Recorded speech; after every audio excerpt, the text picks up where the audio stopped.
let's move forward to today's session.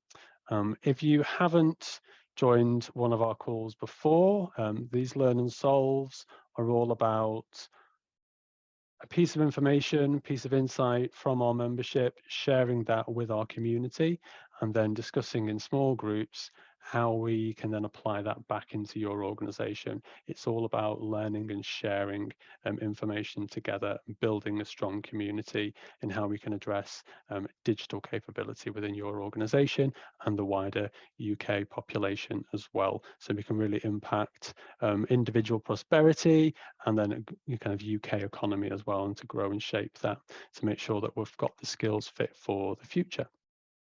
So with that said, moving forward, if you haven't joined FutureDotNow, well, we'd love to have you as a member, so please jump through to our website and you can find out more details on that. So that is www.future.now.uk. You can find out what we are as an organisation, what we're trying to do, and I can tell you that now we're about addressing the UK digital skills gaps, and we do that through working with industry, bringing industry together to help share insight, tools, practices that can really address those issues and challenges that I know everybody is facing within organizations. We know that the digital skills gap is one of those that is one of the pressing skills gaps within the UK at the moment, and will grow even more for the future as well. So in today's session, we'll give a little bit of a scene setting, and we've done a quick poll with our members to understand what some of the gaps are to actually those scale programs that you're looking to implement. What are those barriers? I'll talk about that in a short moment because it'll set the scene very nicely as to the conversation today and looking at learning champions or champions in general. I need to be careful that we don't refer to learning champions because we can use champions in different contexts to affect change, to affect business productivity. So it's not just about learning. So I'll set the scene in order to do that. And then I'm delighted that we've got Sunil Patel, who is the Chief Data Officer from PwC with us. So Sunil is responsible for delivering PwC's overall vision and strategy for the use of data.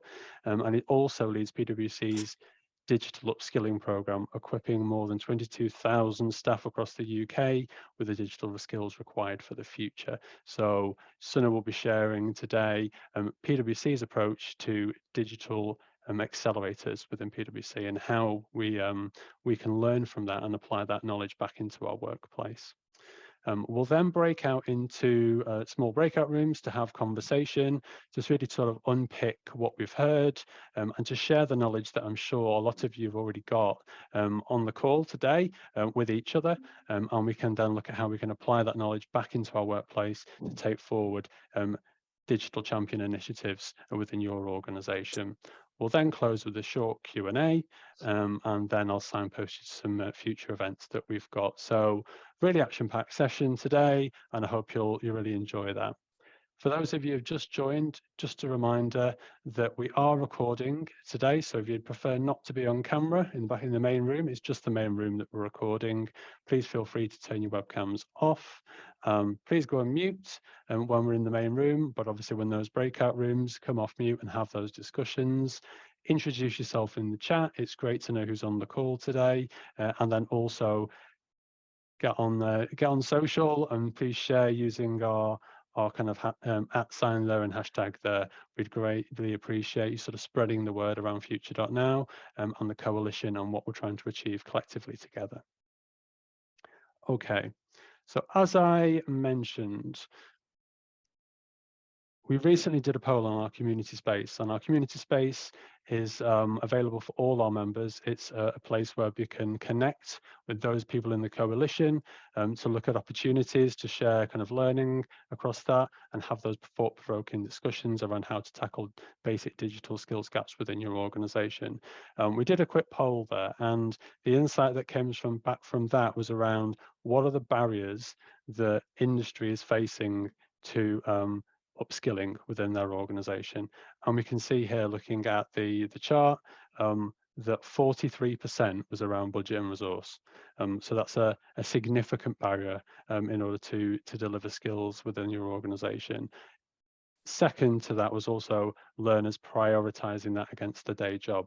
Obviously, we have businesses where we need to deliver for our customers, and trying to balance that delivery against continuously needing to upskill and new learn ways of tackling challenges and building productivity is a balance that we need to strike. And it's difficult for learners and for our colleagues in order to do that. So how do we address that? So what I'd like to talk through today is how we can engage the workforce. So our workforce is our biggest asset as an organization. How can we utilize that workforce to share the knowledge and skills that we've already got there? It's not necessarily about reinventing the wheel. It's not necessarily about having resource in order to procure and develop specific training programs. We can harness that knowledge, that skill set that we have at our fingertips within our organization. And that's part of the conversation that we want to have over the next couple of months, including in today's session, around how we can harness that power to actually upskill. So over the next series of months, we've got a set of events that we're doing based on that theme around unlocking the potential of your workforce. So today, we're talking around digital accelerators with Sunil, as I've mentioned previously. Later in this month, on the 20th, I'm delighted that Stuart Munton from And Digital will be joining us to talk around communities of practice, how they utilize And Digital and for their clients, but then also how we can take that learning and apply that back in our workplaces as well. So that's on the 20th of October, 10 till 11, and you can find the link to sign up for that event on our website, but I'm sure we'll share it in the chat as well. We've then got a members event that's happening on the 17th of November, and that's 2 till 3:30. So if you are a member, you can sign up for that. It's going to be an action-packed, exciting event. We've got lots of things planned for that, talking around what we've been doing as a coalition, but then also our forward plans for how to support and work with our coalition. But a good chunk of that time will be dedicated to hearing from you and to share that knowledge across the community as well. So a big interactive session plan for that event. We'll then close off the year with a session from Travis Perkins, who will talk around their peer coaching model and how they're utilizing that with their apprenticeship framework. So lots of things planned for this year. What I'd like to do before we move forward to chat with Sunil around digital accelerators is just do a short Menti poll. So feel free, I can see people are answering it already, so feel free to either use the QR code there, scan that, and it'll take you straight to the Menti poll, or go to www.menti.com and then use the code that you can see on screen there. So that's 89628430. It'd be great to understand where you use digital champions at the moment. If you don't, that's great. His answer just kind of not yet, but it'd be great to understand how many people on the call are already adopting that champions model. I can see that it's coming through there. So I'm going to shift the slides now so we can see the results, but just make sure you've got that code logged down, and then we can make sure we can get your feedback on there as well. So bear with me a moment while I just swap the screens.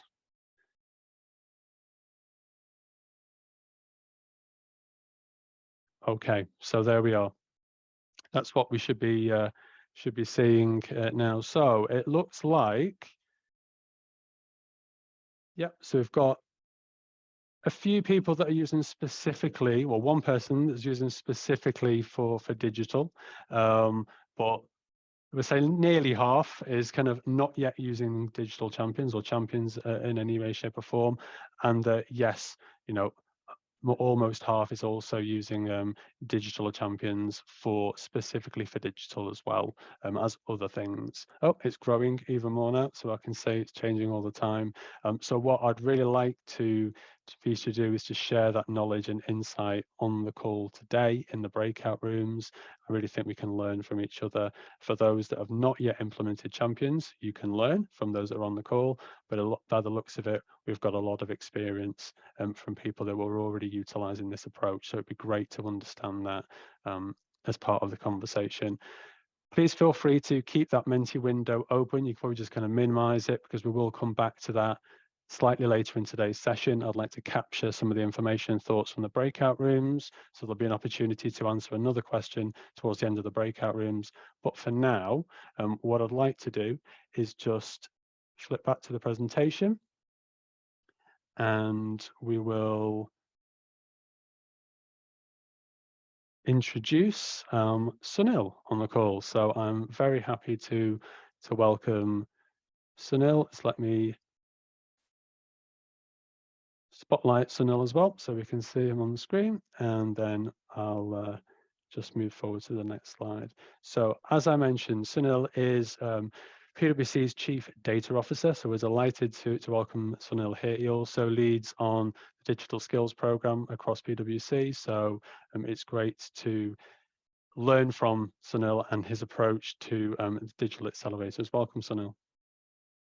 Yeah, good morning, Paul, and good morning, everyone. Thanks for having me along today to talk to you about what we did with our Digital Accelerator program. As Paul mentioned, I'm the Chief Data Officer here at PwC, but also more importantly, I've been running our digital upskilling program since 2019 here at PwC, and I'm also a board member at FutureDotNow as well. It's great to have you with us, Sunil. Thank you for joining us. So we've got a series of slides, but I'd rather just have a conversation, and maybe we can use the slides as we go along, and we will share the slides with people on the call today as well. But just to start off with, I know you call your digital champions digital accelerators at PwC. So it'll be great just to understand a bit of their history, how they were set up and what you were looking to achieve initially. Yeah, absolutely, Paul. So I think the first thing to say is back in 2019, we launched a program called Intelligent Digital. And this program was really a firm-wide program trying to make us much more intelligent about digital technology. And one part of that program was Digital Accelerators, which I'll come on to. But the overall purpose of the program was really to make us much more digitally savvy in the world. And I think we had a light bulb moment in sort of 2018, 2019, which is we kept looking for more technology skills in the marketplace. We were always looking for people like who could do this, or people who could do this, or people who could do this. And we were just struggling to find those people, if we're honest, out in the market. And there just aren't enough of those people there, period. If you actually add up at what everybody needs, there just aren't, that supply doesn't exist. So we started to think about that problem, and we wanted to solve it in a different way. And what we wanted to do is really invest in our people. And so what we decided to do is create this program, as it says, Digital Accelerators, and we wanted to use our people to transform our organization. And we thought that we should invest in our people in terms of investing in their skills. And the real goal for us was recognizing that technology was going to continue to change. You might know some technology today, but in 2 to 3 years' time, that's going to be obsolete, and there'll be some new technology or some new technique or new thing. You look at the sort of apps we use today, they're not the same apps we were using 5 years ago or 10 years ago. Things keep moving with technology. So I think the other sort of big light bulb moment for us is that we needed to create more of a learning workforce and organization. And so those two things, which is that we couldn't recruit ourselves out of this problem. And, even if we could recruit ourselves out of the problem, we'd then face the same problem in 3, 4, 5 years' time because the technology will have moved on. Really drove us to this concept of having digital accelerators, investing in our own people, investing in creating more of a growth mindset in those people, so that we created more of a learning organization at PwC. And really, the essence of what the digital accelerators were, they were really our catalyst for change in our own organization, in our own workforce. Just to give you a few numbers, so we 2019, we were 22,000 people. We chose to have 1% of our population being digital accelerators. So 220 people out of 22,000 were going to be digital accelerators. And we essentially launched a competition. So we launched a competition across the whole firm. Anyone could apply. And we selected the 220 people, not because they already had digital skills, but because they had the learning mindset that they could learn digital skills and they would continue to learn new digital skills going forward. So really, we looked for 220 people, all grades, across all our business functions, across our various locations. And really, we were looking to invest in those 220 people so that they could effect a change on the broader population of 22,000 people, essentially. So that's the rationale there, Paul. Fantastic. Great stuff. So in terms of what else was there anything else you were looking to try to achieve from that? Yeah, so let me tell you what their role was then, and this slide really covers it. So as it says on the left, really looking for those 222 people to disrupt our business. It wasn't to just do the same things again and again and again using technology. It was really to disrupt our business. So they really were catalysts, and they were invested in to really help us change the business and drive a broader transformation. So it's linked to our strategy, linked to our transformation program. And I think these are the three areas that we wanted them to focus on. One is clearly leading that change, as it says there. The second thing is to, as it says, to create more of an intelligent workforce, around the use of technology, the power of technology, and what it can do. And really in those networks, we all know we all work in teams, and there's someone on our team that knows how to do something, and we always reach out to those people. Digital Accelerators were those people in each of our teams, basically. So, oh, how do I do this? Oh, what about this? This is new piece of technology. How can I use that? So they were sort of part of that digital intelligent workforce. And then finally, we wanted them to drive value. We weren't doing this just out of the goodness of our hearts. Clearly, we wanted to see a return. We wanted to see some value. We wanted to see a return from it. So equally, it was about commercial outcomes for the business going forward. So in a way, the whole rationale for the program was a little bit different to a normal training program. Mm-hmm. It wasn't like training to get to a certain level and then we've trained everyone. It wasn't a compliance program. It was very much around driving change, driving outcomes, and making ourselves have a much more intelligent workforce. Absolutely. I know obviously at FutureDotNow we're very much focused on that front end of basic digital skills. The Digital Accelerators program then also catered for that area as well, did it? It did, yeah. So it was very much, so in the competition was actually a sort of a game. So we asked people to play a little game and we scored the game, but we scored the game based on sort of ability to, sort of different characteristics, teamwork, problem solving. So it wasn't anything to do with digital things, but just, your sort of, what were the characteristics that we look for when people are good to learn new skills. So we looked at those things, we assessed people. Naturally, when we ran the competition, most of the businesses thought, oh, let's just put our digital people into Digital Accelerators, but we resisted that. So actually, the opportunity was actually for people that didn't have the digital skills to become Digital Accelerators, become certified, and then show to the business that it is possible to go from A to B. So really being champions, they could really kind of walk the talk then, really, from experiencing that, gaining basic digital skills in order to then actually kind of role model that back within the workplace. Exactly. And we obviously told stories about those individuals. Yeah. In terms of showcasing what they've learned, what they did. They were all given badges, like digital badges, which they can put on their CVs. So they had certifications, etc. So actually, what we found was it had a big people effect. In a team, if you had someone that had this badge, they were really proud of achieving this certification, Mm-hmm. And they would put it on their LinkedIn, or they'd put it, they'd spread the word about that. So it actually creates much more of a viral effect in our workforce as well. Fantastic. And what I would say is originally the program was conceived to be just a 2-year program. We thought we'd do it for 2 years and then we'll stop.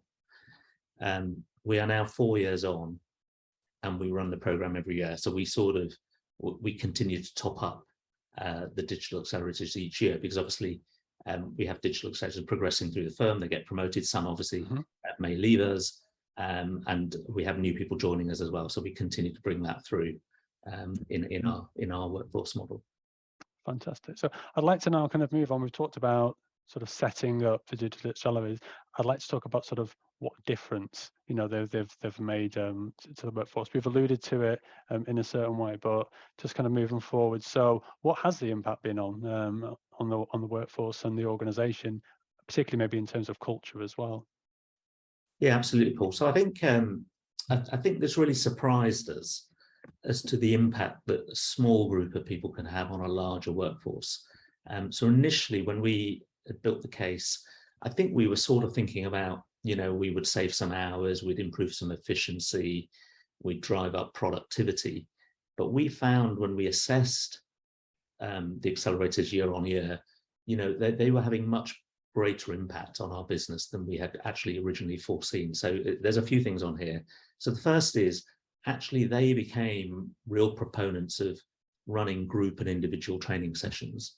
You know, so they would run little sort of lunch and learns or little sessions in their teams or in their offices, not through L&D or through some formal training program, but just starting to share that learning out. So there was a lot of sort of dissemination of what they'd learned through sort of more informal networks. New ways of working, so actually working with colleagues about new, you know, thinking about problems in different ways. So, you know, they would, because they're sat in those local teams, they'd look at what someone is doing and go, well, why are you doing it like that? You know, maybe you could do this, or let me help you, show you this way of doing this. So really uncovering new ways of working. Reverse mentoring. You know, this was nowhere near our original business case. You know, actually having those people support our more senior staff and mentoring us on, you know, so I remember I got mentored on social media by someone and so forth. So actually having some of our more junior staff mentor other people with what they know. And as it says there, you know, senior staff partners, etc., about new technologies. Digital Lab is our sort of digital platforms that we have at PwC. So again, we had a number of people using our digital lab, but a large part of our workforce wasn't using the digital lab and wasn't benefiting from the digital lab. So actually our digital accelerators, that was a separate program, the digital lab program, but actually drove up the adoption of our digital lab platform and technology and the assets. They created, as it's in the middle of the picture, 50 individual assets. So we ran team challenges. So we would have business challenge weeks where we would say, we've got a business challenge around this, this problem. So early lockdown, our business was concerned about cash flow. I think we were all worried about what happened to the economy and what was happening to cash. So we had a problem with cash flow. And so one of the assets that the team created was a cash flow bot for us that actually automated some of our cash flow processes for us. So relevant business problems, we would pose those to our accelerators and they would think of new ways of solving those problems. And then at the bottom, you will see clearly we work with customers and clients. This was also, again, not really highly explicit originally in our original intention, but our clients noticed these people on their projects and they would say, well, they're using this technology or they're doing something with their reporting or dashboarding or whatever it is. And they would say, well, can you do that for us then? So actually it also spun off in terms of, you know, sort of some things that we could do for clients because they realized they lacked some of those skills. So in short, what I'd say, Paul, is I think we were surprised at where the outcomes and the impacts were. They were much broader and wider than we had originally foreseen. And originally, I think we, as I said, the original program was a 2-year program, thinking we will get a return on investment after 2 years. Yeah.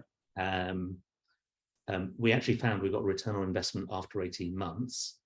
And then because of that return on investment, as I said, we've continued into year 3 and year 4, now year 5 since we started. So this is just an ongoing program now that we Fantastic. So it's kind of business as usual now with this program there. It sounds like a vital part around how you engage your workforce and how, you know, that can sort of shape and increase productivity and ultimately profitability, presumably at PwC as well.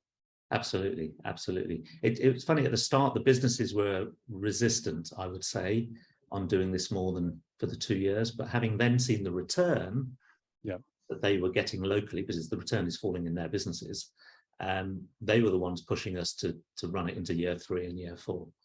Because they said, let's have another set of people go through this. Now, as I said, it's only 200 people that we were doing. It wasn't like the whole workforce, but those 200 people were touching that workforce and driving change in that workforce. Fantastic. I'd now like to just transition to maybe looking at a little bit who those digital accelerators were and kind of where from the workforce you drew them from.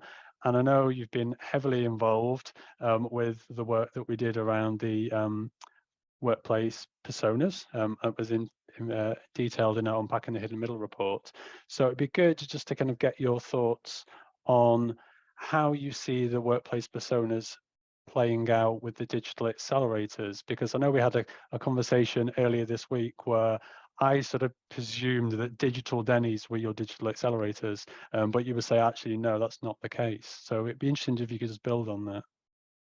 Yeah, no, absolutely, Paul. So yeah, these are the 4 personas when we looked at the hidden middle earlier this year, and we launched the report with Lloyds and FutureDotNow. So when we were sort of designing this program and we talked to the businesses that we've got across the country, they're all going, oh yeah, you know, you can have Fred and you can have Alex and you can have Joe from our team. They're already doing lots of this digital stuff. So they naturally were thinking the digital accelerators were going to be the high performing digital Denny's.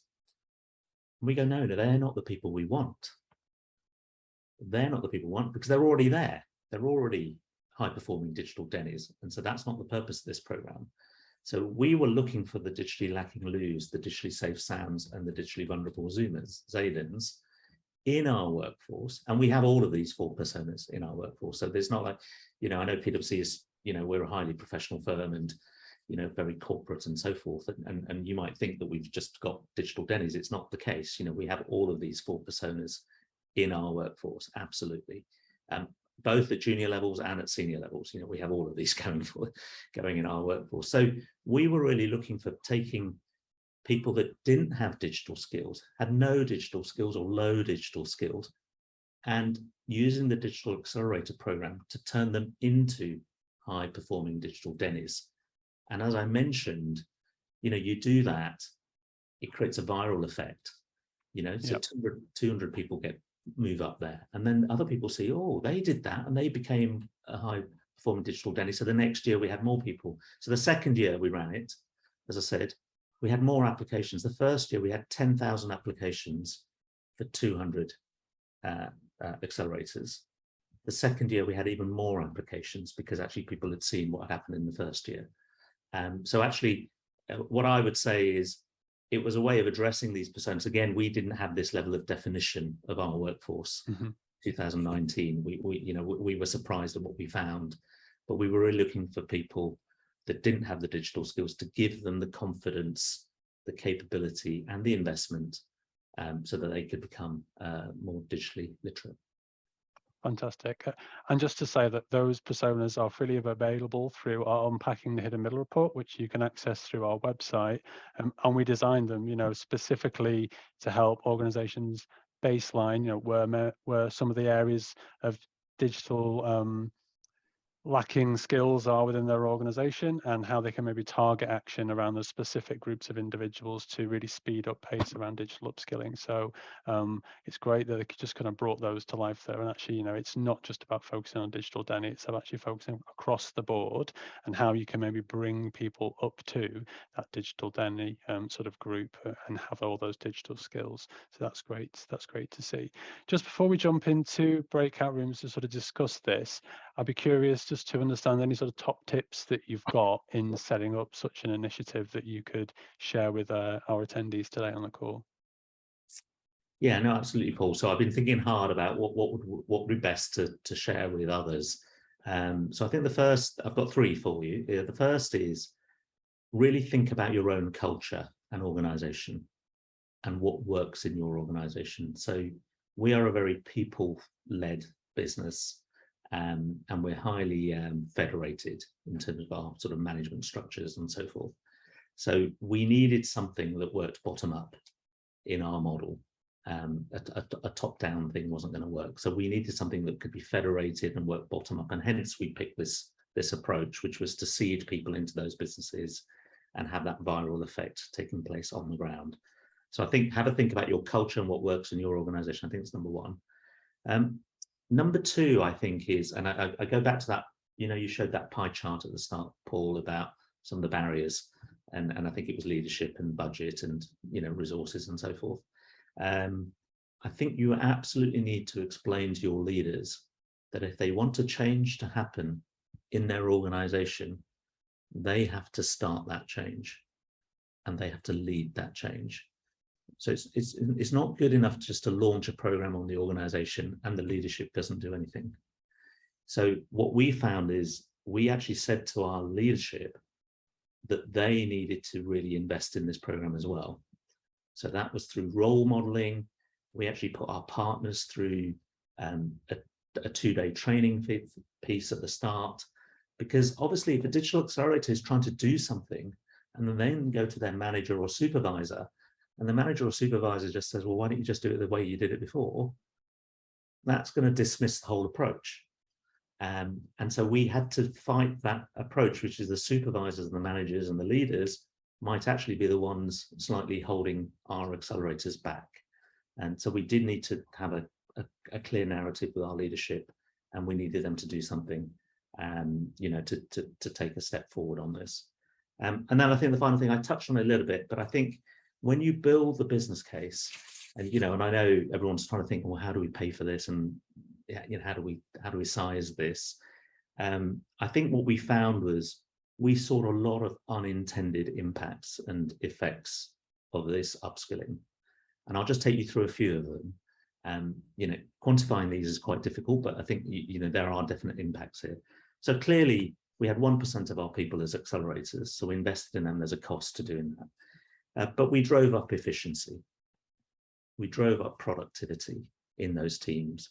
So the teams that had accelerators were more efficient than the teams that didn't have accelerators, because they were starting to do things in different ways.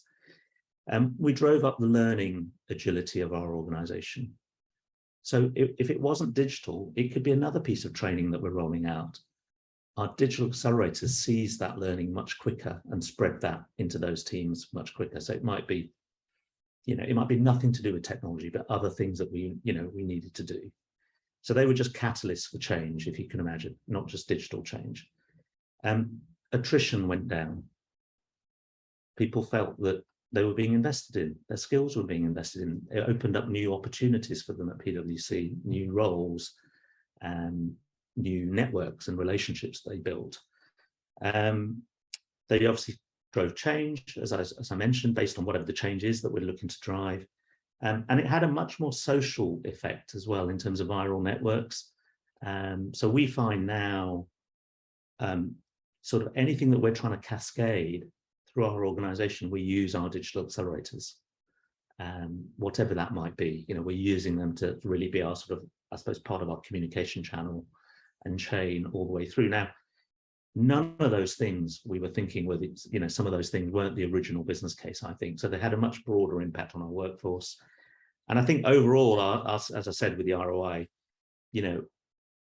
we really realized that if you invest in your people, it pays off big time in lots of different ways for you.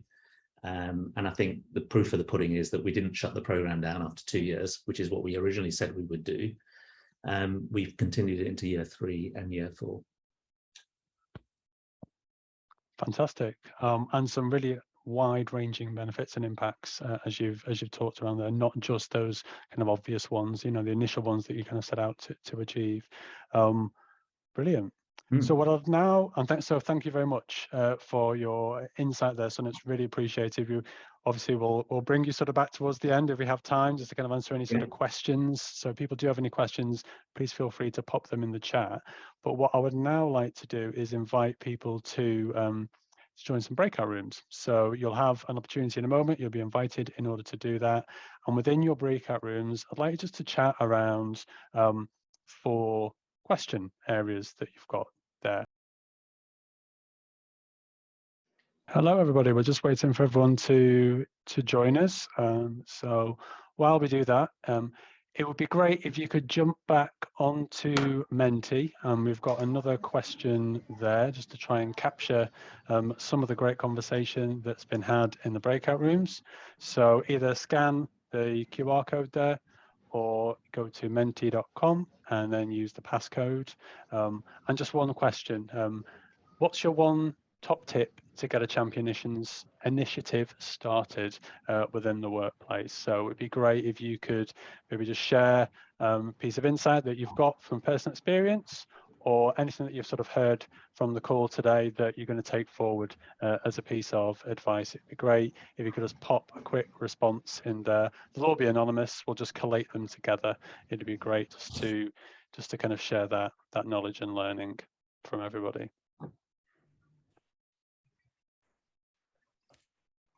Fantastic.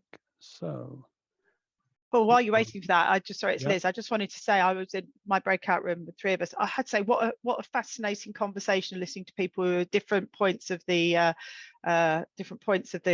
journey, but everybody very clear and very energized by what Sunil shared around, actually this is such an important part of digital transformation. It is about people on the ground. Yeah, really great conversations. Fantastic. Yeah, absolutely. It was a really good conversation in my room as well.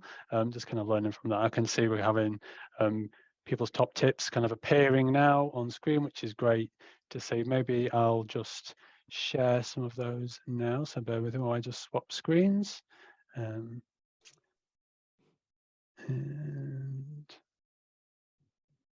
yeah. So this should come through now, so we can see those on screen. If you haven't added yours on yet, please feel free to do that. But start with your people and think holistically about the value and the outcome that you're trying to achieve, and obviously kind of build that business case as well. It's really about sort of supporting your people to feel empowered there as well.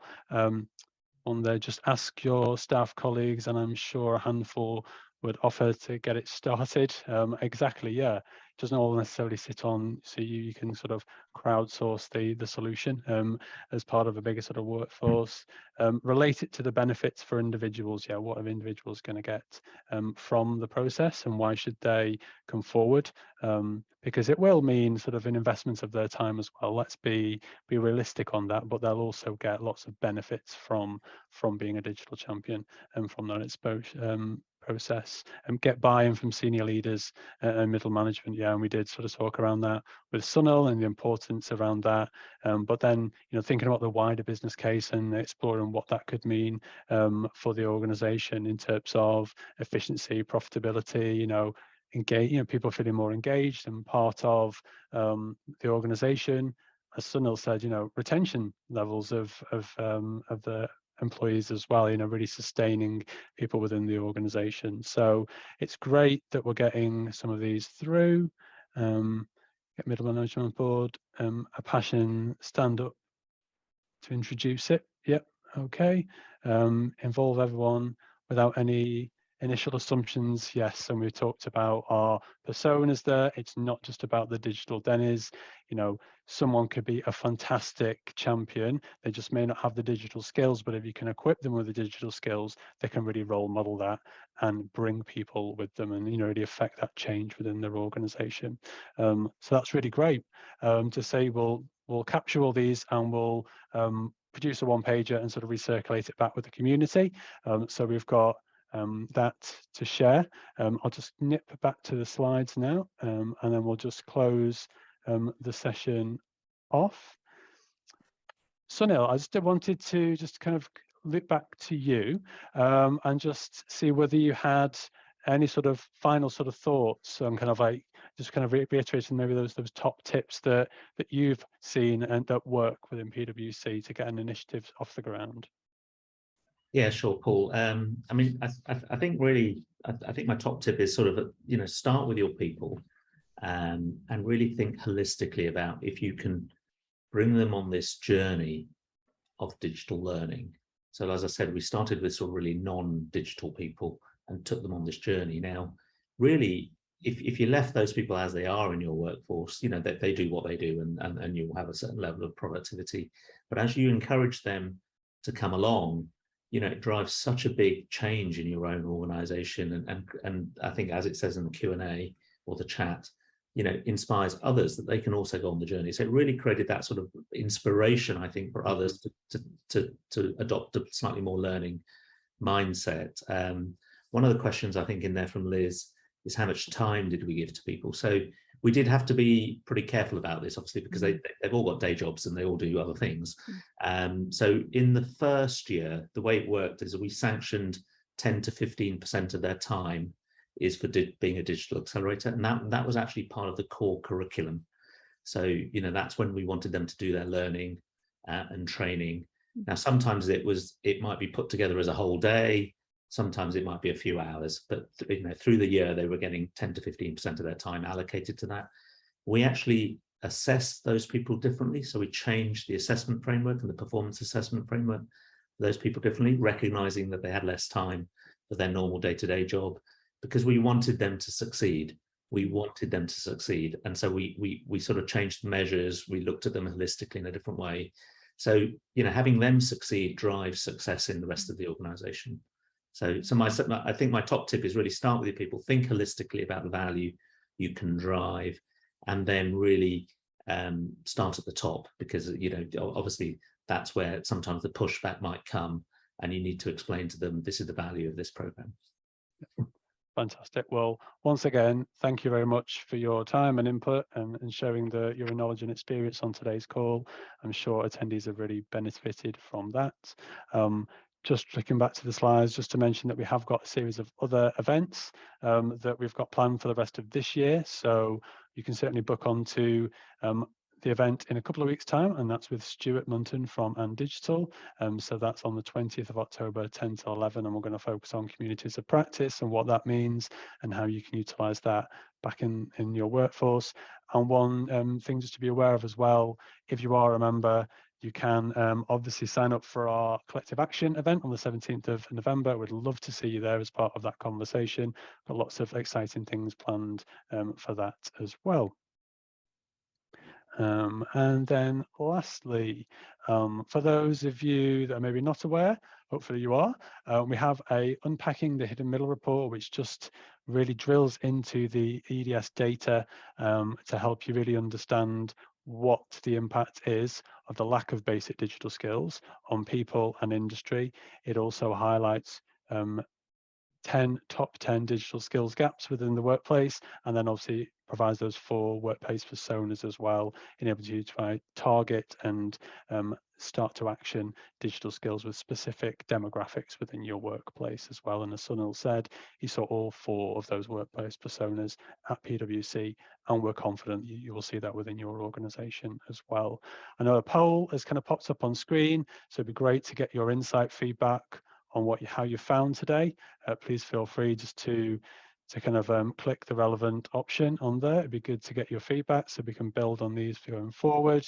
And then also, if you are a member as well, there is the opportunity to go onto our community space to carry on with the conversation. As part of that, as I say, we'll be posting today's one-page review on there as well, and the recording of today's session. I know a couple of people have had to sort of leave the call, so we will make sure that we circulate the recording as well with attendees from today. And then we will also look forward to engage with everybody in our KIT meetings that we have planned for this next quarter as well. So it just leaves me to say thank you very much. It's great to have you as part of today's conversation and for you to share your insights. And enjoy the weekend when it arrives. Thanks all, and goodbye.